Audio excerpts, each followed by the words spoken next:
नमस्कार। हमारी आज की कहानी है क्रोध के 2 मिनट। एक युवक ने विवाह के 2 साल बाद परदेश जाकर व्यापार करने की इच्छा पिता से कही। पिता ने स्वीकृति दी तो वह अपनी गर्भवती पत्नी को माँ बाप के जिम्मे छोड़कर व्यापार करने चला गया। परदेश में मेहनत से बहुत धन कमाया और वह एक धनी सेठ बन गया। 17 वर्ष धन कमाने में बीत गए तो संतुष्टि हुई और घर वापस लौटने की इच्छा हुई। पत्नी को पत्र लिखकर आने की सूचना दी और जहाज में बैठ गया। उसे जहाज में एक व्यक्ति मिला जो दुखी मन से बैठा था। सेठ ने उसकी उदासी का कारण पूछा तो उसने बताया कि इस देश में ज्ञान की कोई कद्र नहीं है। मैं यहाँ ज्ञान के सूत्र बेचने आया था पर कोई लेने को तैयार ही नहीं है। सेठ ने सोचा, इस देश में मैंने बहुत धन कमाया है और यह मेरी कर्म भूमि है, इसका मान रखना चाहिए। उसने ज्ञान के सूत्र खरीदने की इच्छा जताई।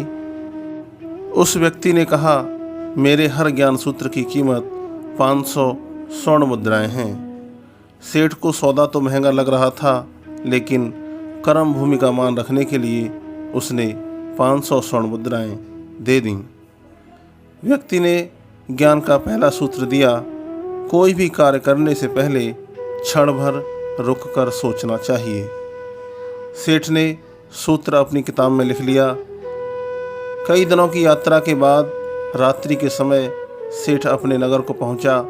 उसने सोचा, इतने सालों बाद घर लौटा हूं तो क्यों न चुपके से बिना खबर दिए सीधे पत्नी के पास पहुंचकर उसे आश्चर्य उपहार यानी कि सरप्राइज दूं।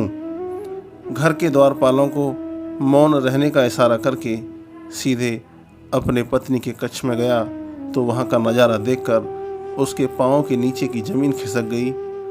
पलंग पर उसकी पत्नी के पास एक युवक सोया हुआ था। अत्यंत क्रोध में सोचने लगा कि मैं परदेश में भी इसकी चिंता करता रहा और ये यहाँ अन्य पुरुष के साथ सो रही है। आज दोनों को जिंदा नहीं छोड़ूंगा। क्रोध में उसने तलवार निकाली। वार करने ही जा रहा था कि उतने में ही उसे 500 स्वर्ण मुद्राओं से प्राप्त ज्ञान सूत्र की याद आ गई कि कोई भी कार्य करने से पहले क्षण भर सोच लेना चाहिए। सोचने के लिए रुका, तलवार पीछे खींची तो एक बर्तन से टकरा गई। बर्तन नीचे गिरा तो उसकी आवाज़ से पत्नी की नींद खुल गई। जैसे ही उसकी नज़र अपने पति पर पड़ी वह खुश हो गई और बोली, स्वामी, आपके बिना जीवन सूना सूना हो गया था। आपके इंतज़ार में इतने वर्ष कैसे निकाले यह मैं ही जानती हूँ। सेठ तो पलंग पर सोए हुए पुरुष को देखकर कुपित था। पत्नी ने युवक को उठाने के लिए कहा, बेटा जाग, तेरे पिता आए हैं। युवक उठकर जैसे ही पिता को प्रणाम करने झुका, सिर की पगड़ी गिर गई, उसके लंबे लंबे बाल बिखर गए। सेठ की पत्नी ने कहा, स्वामी, ये आपकी बेटी है। पिता के बिना इसके मान को कोई आँच न आए, इसलिए मैंने बचपन से ही इसे पुत्र के समान ही पालन पोषण और संस्कार दिए हैं। यह सुनकर सेठ की आंखों से अश्रुधारा बह निकली। पत्नी और बेटी को गले लगाकर सोचने लगा कि यदि आज मैंने उस ज्ञान सूत्र को नहीं अपनाया होता तो जल्दबाजी में कितना अनर्थ हो जाता। मेरे ही हाथों मेरा निर्दोष परिवार खत्म हो जाता। ज्ञान का यह सूत्र उस दिन तो मुझे महंगा लग रहा था, लेकिन ऐसे सूत्र के लिए तो 500 स्वर्ण मुद्राएं भी बहुत कम हैं। ज्ञान तो अनमोल है।